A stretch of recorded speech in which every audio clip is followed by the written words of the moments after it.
Hello, sorry for disconnecting the video.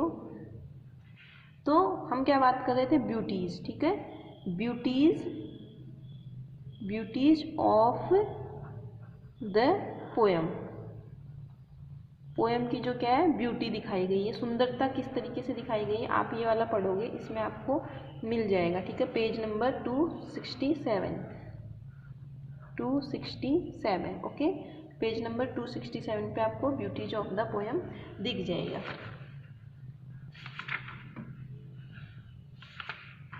इसके बाद में हम देखते हैं लैंग्वेज इसकी कैसी है।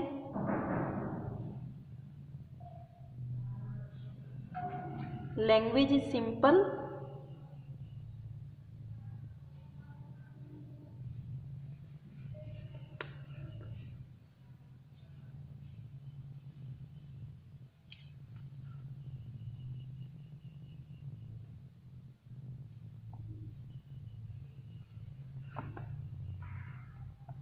टेन नंबर पे हम देखते हैं कि the poet's aim of written this poem. The poet का ये कविता लिखने का एम क्या है? The poet's aim in written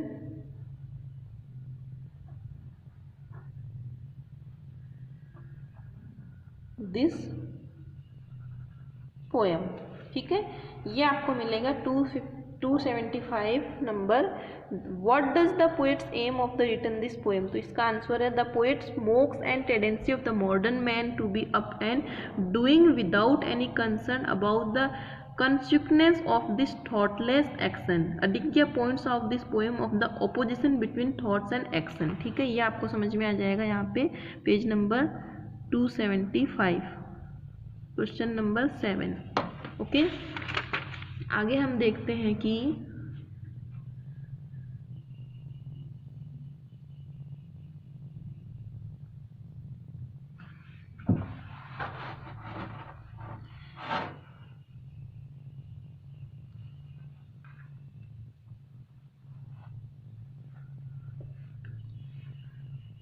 men want to exploit the earth। 11 men want to exploit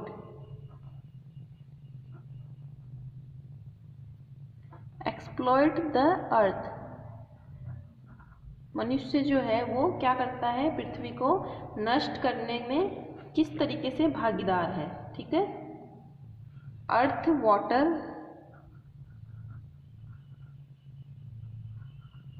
and sky. ठीक है, ये आपको मिलेगा क्वेश्चन नंबर 11, ये वाला।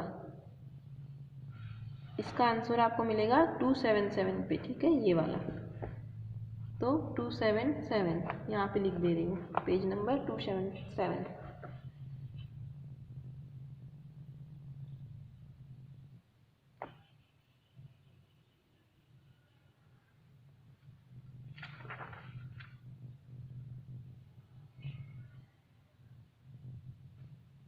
वेल ऑफ लाइफ, एक हमने पढ़ा था वेल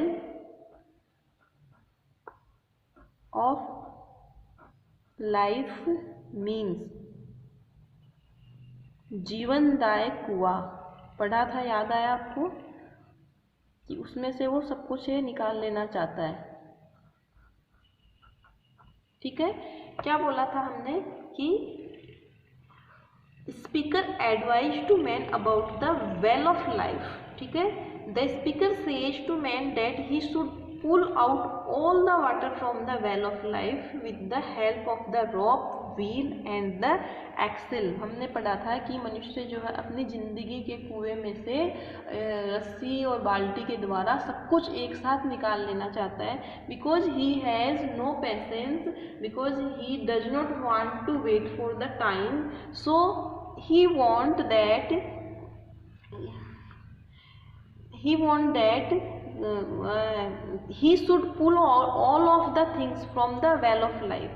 कि वो चाहता है कि अपने जीवनदायक रूपी जो उसका कुआं है उसमें से वो सारी चीज़ें निकाल ले।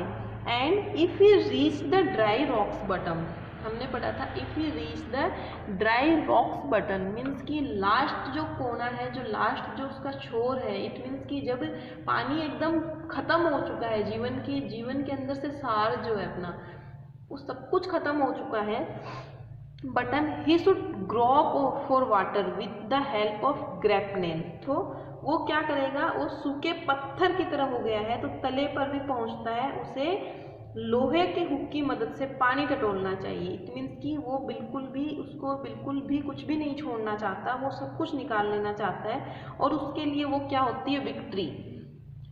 And grasps of the grapnel from him V stands for victory, V stands for victory. तो इसका आंसर आपको मिलेगा 278 नंबर पे, ठीक है। इसके बाद में हमने पढ़ा था कि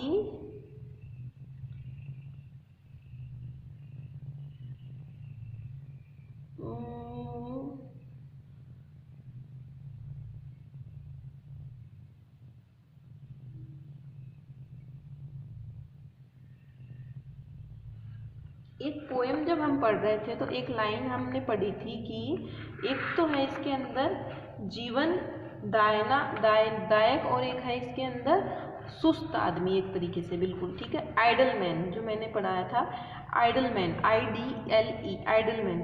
तो हम इसके अंदर पॉइंट में लिख सकते हैं कि how mean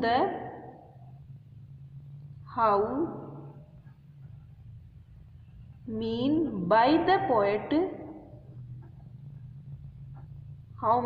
the poet, idle man, IDLE man means सुस्त आदमी। कवि के अनुसार सुस्त आदमी कौन है, ठीक है। तो क्या है इसका मतलब, क्या है, how mean by the poet idle man, कवि के द्वारा आइडल मैन का अर्थ क्या है। हाउ मीन्स क्या है, ठीक है। हाउ लिख सकते हो, नहीं व्हाट लिख सकते हो यहाँ पे, चलो व्हाट लिख लो, आपके लिए सही रहेगा। What mean by the poet idle man, ठीक है। तो आप क्या लिखोगे, according to the poet idle man are burdens on the land, idle mans are burdens on the earth या फिर बर्डन्स ऑन द लैंड, धरती के ऊपर क्या है, सुस्त आदमी जो है वो क्या एक तरीके से धरती के ऊपर बोझ बने हुए, ठीक है। And he wants man to do something, और वो चाहता है कि मनुष्य है जो वो कुछ भी कार्य करे, do something to lighten the burden of mother earth, और कुछ भी काम करते हुए धरती माँ के ऊपर जो बोझ पड़ा हुआ है जो है उसको वो कम करे, उसको लाइटिंग मीन्स होता है कम करना। For this he has to be up और डूइंग, इसके लिए उसे कुछ भी खड़ा होना पड़ेगा और उसको कार्य करना पड़ेगा। इसके लिए क्या करना पड़ेगा, उसको खड़ा होना होगा और कार्य करना पड़ेगा, ठीक है।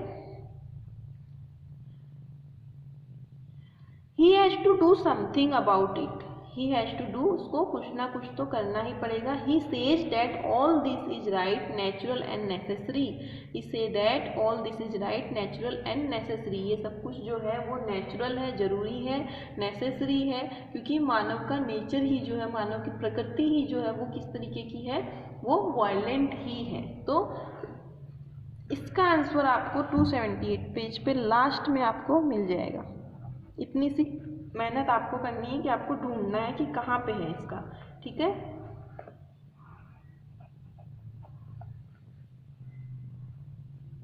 तो इस तरीके से हमारे पास 13 पॉइंट है, 2 पॉइंट आपको खुद को बनाने हैं, ये मैं आपके लिए छोड़ रही हूँ ये काम। 15 पॉइंट कंप्लीट करने हैं और मैं चेक करूँगी सबके 15 पॉइंट होने चाहिए, और लास्ट के 2 पॉइंट मैं देखूँगी कि आप लोग क्या बनाते हो, उसमें क्या लिखते हो, ठीक है। तो मैं आपको एक बार फिर से ये समझा देती हूँ, ठीक है। क्या समझाना है इसमें, आप तो सारे खुद ही समझदार हो, आई थिंक, मुझे नहीं लग रहा है कि मुझे कुछ समझाना होगा, फिर भी बता देती हूँ। सबसे पहले क्या है, इंट्रोडक्शन टू द पोएट।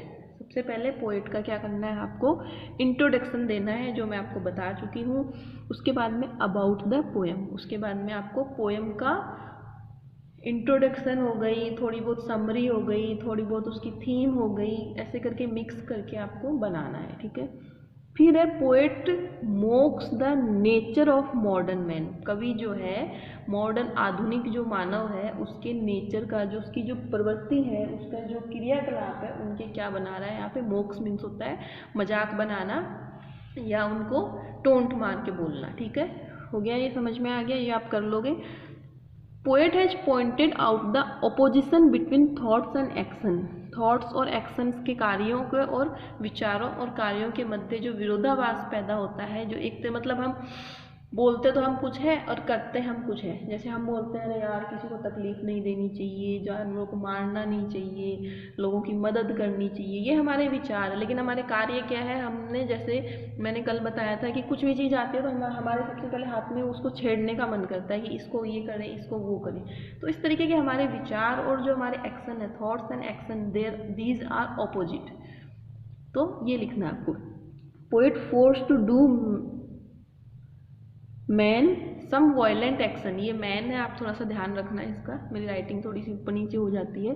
तो मनुष्य को कुछ वायलेंट एक्शन करने के लिए पोइट जो है वो क्या कर रहा है, फोर्स कर रहा है यहाँ पे। ठीक है, man is crural by nature. मनुष्य जो है नेचर से ही, प्रकृति से ही क्या है, क्रूरल है। क्रूरल मीन्स होता है कि निर्दयी होना, एक तरीके से हिंसात्मक होना, मतलब कष्ट देना जीव जंतुओं को, सब चीज़ों को, मतलब उसका नेचर ही ऐसा है।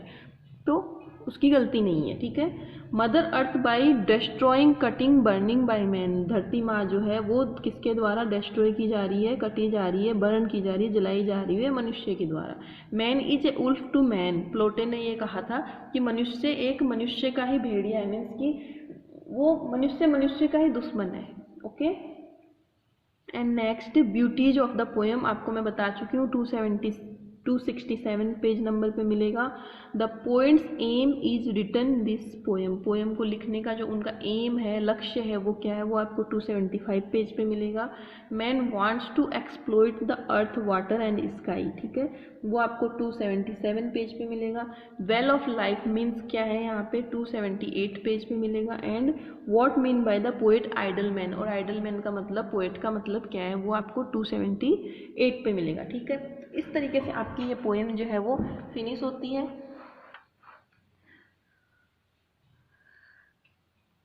एंड कोई आप में अभी भी कोई इसमें कोई प्रॉब्लम हो तो आप मेरे से डिस्कस करिए, पूछिए और समझिए। ठीक है, ओके बच्चों, थैंक यू पढ़ाई करने के लिए और ध्यान रखने के लिए अपना। Bye bye.